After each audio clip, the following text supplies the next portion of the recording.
It's the perfect day to get rid of our gas heat. And so it begins, ladies and gentlemen, the crew from Dr. Ductless backing into the driveway here at the compound as the first steps to our new mini split ductless electric heat pump and air conditioning powered by our solar on the roof. It's very exciting. And there's Laura. We'll talk to her shortly. Hi, Laura. Hi, good morning, Joe. Hey, great to How see are you. You remember nice Deborah? To see you. Hi, Hey. nice to see you Thank you again. for How are you coming. doing today? We're really excited about getting our new system. Good. And we have a lot of friends asking questions. Maybe you can tell us what we're going to do here today. Okay. We got a big box here. What's that? Yeah, so this is actually the condenser. So kind of as we discussed a little bit before, this little guy is definitely going to have enough power to power up your whole house. Wow. And with inverter technology, it uses approximately a tenth of the electricity of what a traditional air conditioning system would use. We never needed air conditioning here before. We've lived here 26 years, but with the climate changing now, we've had increasing number of 100-degree days, and all of the forecasts are for more and more of that. And it's not the same weather that we used to have. Our climate address has changed. So this big bad boy is going to go outside the house. This is your outside condenser. And it's going to power 4 different units in 4 different zones Yeah, that we'll are have each 4 going to units. individually be able to heat or air condition. Yeah, and you'll have individual temperature controls on each of them as well, so you can zone out and have whatever temperatures in whatever rooms you want. This is really the way to go with new air conditioning because you're just not adding all that draw, you're not adding that power draw to the grid, you're not contributing to the problem, you're helping it. And these are great to tie on to alternative energy sources like the solar panels you have here now. So We anticipate that our solar should be able to handle Absolutely. this without any increase in price for us, so that's great. yeah. All right, let's absolutely. take a look at where we're going to put this and then where the units are All going to right. go in the house. This is basically the condenser pad. So this shows the size of the unit. This is the footprint that you're going to have. So very small, very compact, works very, very well in these coastal applications where a lot of you guys have these very narrow side yards, very smaller backyard areas. So it's not going to take a lot of space. We have refrigeration lines, copper lines, that are going to run into each indoor unit in the house. So this works just like a traditional heating and air conditioning, a heat pump system. I don't know how a heat pump system works. I'm still So- confused how that works. Is there a simple explanation of how a heat pump The works? easiest way to say it is with a refrigerant system, with a heat pump system, your ice cold refrigerant is being cycled in. So we're talking cooling. Your ice cold refrigerant is cycled into that air handler in the house. Now, as air passes over those refrigeration lines, as it gets pulled over by your fan motor, they come into contact with the cold lines. The air comes in contact. It removes the heat, cools the air, and that's how you get your air conditioning. I So get that. air conditioning is removing heat, Okay. basically. So And what that's happens is, using what used to be Freon in those refrigerated lines? yeah, so it's Puron now. So Puron. we use R410A. It's a more environmentally safe, environmentally responsible refrigerant. Excellent. No more Freon. So yeah, we just have to run individual lines that are able to cycle the ice cold refrigerant in, and then bring that hot refrigerant back out to cool off out here. It recondenses and starts over. So that's literally how it works. But how does it heat then? So heating is actually a reverse cycle. So if you're running the heating, what happens is the refrigerant is actually now pulling the heat from outside and dissipating it in the house versus pulling the heat from inside and dissipating it outside. Wait a minute, I'm confused. Right now it's cool enough where some people might turn on the heat in their house. So how is it going to heat my house by pulling this cool air in over refrigerated lines? That seems like So air it's conditioning. exactly the same thing. So basically what happens is the air, as the fan's passing over out here, it's basically collecting the heat. It's removing the heat from the outside air, and it can be below freezing. So that coil's collecting the heat when it works backwards, and so what's happening is now it's cycling that in the house and dissipating it in the house. So all a heat pump is heat removal. It's just, are we removing it from outside and bringing it inside, or are we removing it from inside and bringing it outside? Okay, we're going to have this outside unit here, and are you going to poke big holes in my walls? They won't be big holes, but you are going to have one major hole. So we're going to run all of our 4 sets of lines up, and we're going to punch a hole there. We're going to flash it and cover it. It'll look very clean. You won't even know it's there. And we're going to punch those lines into the attic. And then from there, will kind of guide through the attic to each of the locations for the individual wall mount units. That's great. So that's why I don't need any ducting, because Nope. you're just going to run these lines through the attic to what? Basically to the indoor wall mount units, which you'll see in just a little bit. Great. Let's take a Okay. look at those indoor wall mount units. Here we are in the living room of my house, and it looks a lot different already, Laura. Your Yeah. crew's been here prepping. Can you tell us what they've done? Yeah, so basically, I mean, the first thing with any of our installations is, of course, taking care of your home. So we've covered pretty much everything important with plastic. We have drop cloths on the floors. We'll be working and moving in equipment to keep the house protected. Great. Yeah, and then so this is where our first unit's gonna go. And this is a big room, my living room, and up to now, I've had this very old 1948 gas gravity floor furnace providing the heat for the whole house. And let's just remember too, these are unsafe. Anybody out there that has one, do not fix them. They need to come out. They have been causing fires. So floor furnaces have been banned for quite some time now. And I always like doing something before a fire. Yeah, So, very good preventative measure. so we have 4 zones that we're going to heat and cool, and this is the biggest of the 4 Yes. zones. Yeah. And it looks like we're going to, and as we've talked about before, we're going to put a unit here. And can you tell us how that's going to heat and cool this big space? Yeah. So first off, let me just point out that with a ductless system, you don't need as much capacity as you would need with a traditional system. The reason being is there is no heating and cooling loss from ducting. So automatically when you have ducting in an attic, if it's really hot, it's losing the cooling through the tube of the attic, even if it's very well insulated. Plus you'll always have an amount of leakage.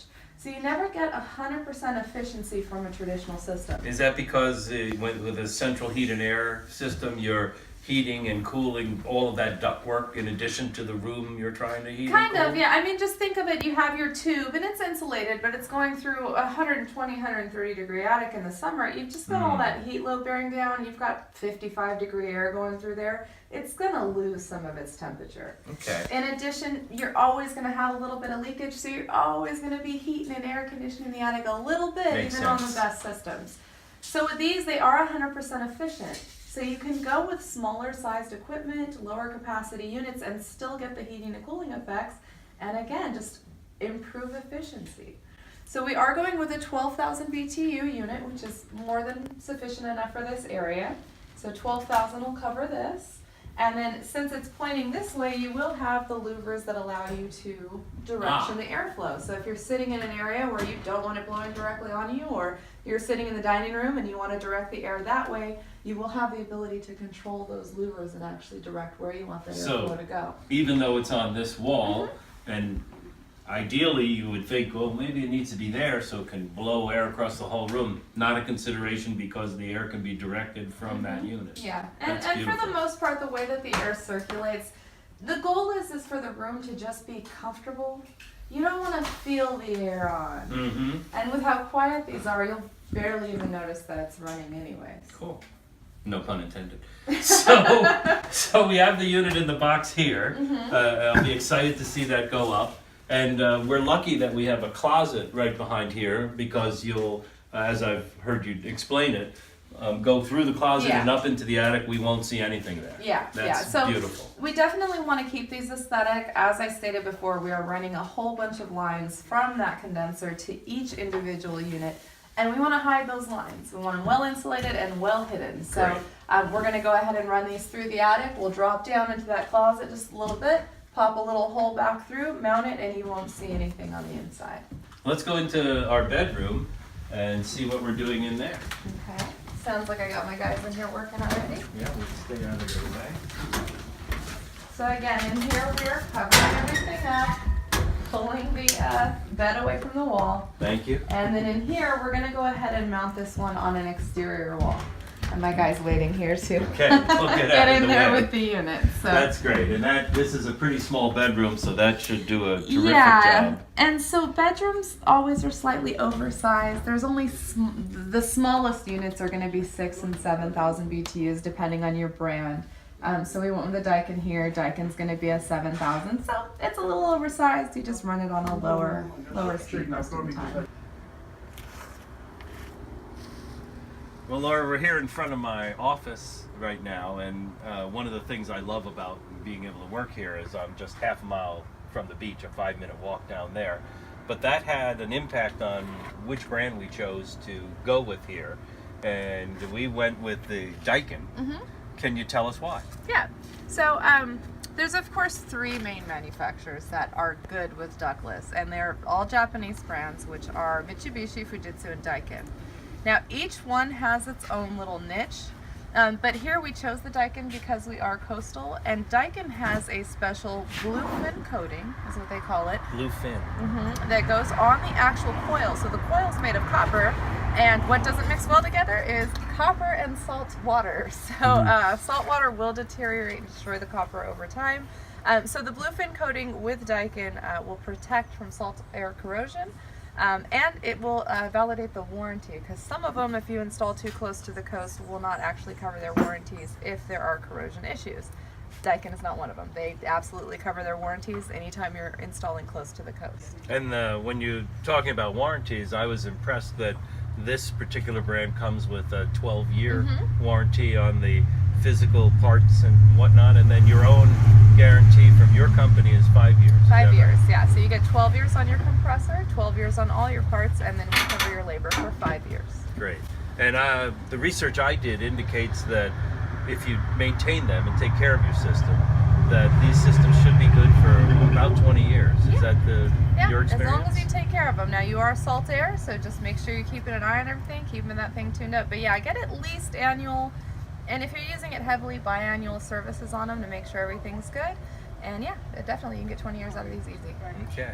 And you know, we're being preemptive putting this in here. Right now, we may have a week or 2 of 100-degree temperatures. Yeah. We've been using fans, but we know what's coming. And we also know that companies like yours are going to be exceptionally busy putting these in to homes throughout the coastal area that have no air conditioning and have gas heat that's incredibly inefficient and sometimes dangerous, like our floor furnace in the house. So let's go into my office and see what we're going to do in there. Okay, sounds good. Thanks. So this is our 9,000 BTU wall mount unit. It's not that big. Yeah, no, they're very compact and very clean looking. So this one, we're very lucky here, again for aesthetics, to have a nice attic that goes from the main house across to this kind of den, you know, on the other side of the garage. So we're going to utilize that space to bring in our lines here, and we'll drop our unit right up there, and we can tie it into the same condenser, even though it's quite a ways from the attic. So I'll have a unit here that'll heat and air condition this whole space, and speaking of space, this ancient gas-fired wall space heater will be going away, and I'll miss it because it's kept me warm in here for 26 years, but I won't miss the fossil fuels. And you won't miss it very long. You'll probably be more warm, more efficiently with this guy. Well, we'll look forward to that night. I probably won't need to use this ancient turning knob anymore either, but I'm going to keep it as a souvenir from the 20th century. So we're now here in the kitchen, and I spend a lot of time in the kitchen every morning. And usually this is a room that gets no heat or air conditioning because the existing heater is far away. So it's kind of exciting to think that I might actually have a heated kitchen when it's 40 degrees out. And we're putting the unit up here, and tell us how that's going to work in terms of heating this space and spilling out into the dining room as well. Yeah, so as you can see right now, first and foremost, this is a good chance for you guys to see the mounts and how we actually mount the unit. And so we're going to have a 7,000 BTU? 7,000, yeah. So this is a very small area. 7,000 is definitely a little overkill for here. But the goal is, and if you can, you see we have the living room and the dining. So on those really hot and really cold days, you'll be able to turn on both the living room and the kitchen units, and they will supplement in this dining area and kind of work together as a unit. Great. We're here in the kitchen, and things are progressing quite nicely here as we're in the beginning hours still of our installation of our ductless mini split heating and air conditioning system. There's where the living room wall unit will be going, and look, there's the wall unit itself. Right now workers are in the attic running the connecting lines, both cooling and heating, for the system, which will also encompass a unit here in the bedroom. Here in the living room, as you can see, it's a two-man job. One gentleman has to hold the wall unit while the other takes the hoses that have been pre-run through the attic all the way to the condenser outside. And this gentleman will connect all of these hoses. And as you can see now, very little welding ever happens in here. That's how you connect the copper? Yeah.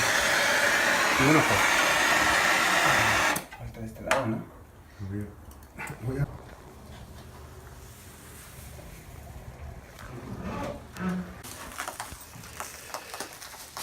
There's the old gas heater. It's heavy, it's ugly, it's garbage. No mas.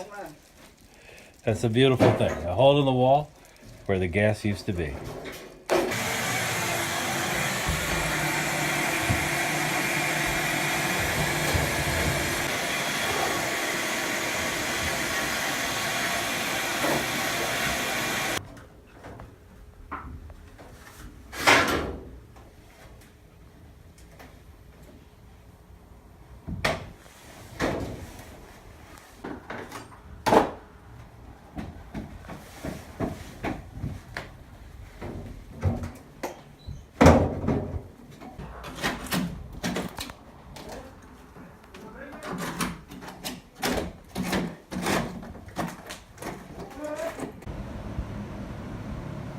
System is now up and running and being tested by the pros from Dr. Douglas, Southland. Very impressive installation and very impressive crew who've done exceptionally neat and highly professional work. So as you can see, they've run a new 220 line to power this 3-ton machine here on the property. And the conduit runs into the attic and then through the attic